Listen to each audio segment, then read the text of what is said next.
Hello, I'm Bobbie Butters, and today we're going to be going through a deadlift masterclass. We're going to be covering 3 key things here.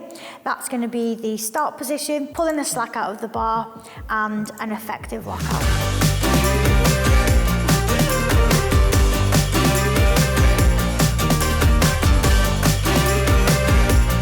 Some key things for the start position is ultimately everyone's start position might look slightly differently depending on kind of how you're built and also kind of where you're strongest. I typically start with my feet, so I get my feet set underneath the bar. My hands are typically relatively close to me, but they are just outside of my knees. And then when I lower my hips towards the bar, my shins just about touch the bar before then I start lifting. And my hips will be at a certain height. And that's kind of a key thing when you're looking at differences between start positions. Your hip height can be dictated by how long your femurs are. So some people will naturally have a higher hip position, some people naturally have a lower hip position. But as long as the bar is able to stay close to you and there's not too much knee bend where you end up with the knee going over the bar and your hips are able to stay in a nice position as you lift the bar off the floor, that is kind of what we're looking for. So the next part that I would like to cover is something called pulling the slack out of the bar. Now ultimately all that means is there's going to be tension as you set yourself up, but before you actually start lifting the bar. So I'll do a demonstration to kind of get an idea of what that means. So when you pull on the bar, you'll hear that kind of noise where the bar is hitting against the plates.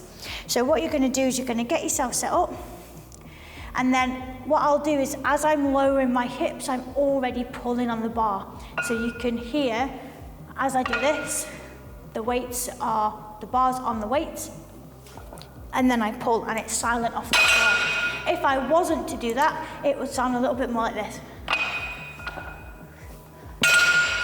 So the bar is hitting against the weights as I'm already pulling it. So ultimately it needs to be silent off the floor, and you've already, almost like a spring, you're lowering your hips so that you are in a good position and lots of tension is going through your body before you've even started lifting the bar.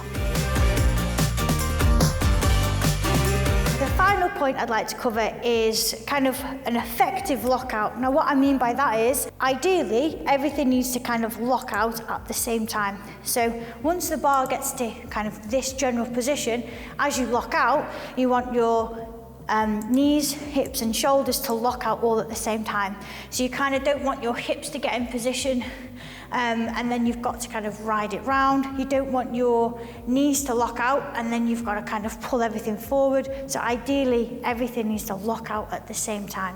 So it's something to aim towards, although everybody kind of deadlifts slightly differently, and the way that it looks may look different depending on your kind of limb length ratios and your anthropometrics as a whole. But something that I feel like is quite helpful, especially with some of these tips, is trying to ensure that you're keeping kind of a constant back angle from the start position, and that remains constant until you reach that lockout phase, and that can kind of help stop being pulled forward by the bar, stop kind of your hips rising too quickly as you're coming out of that start position.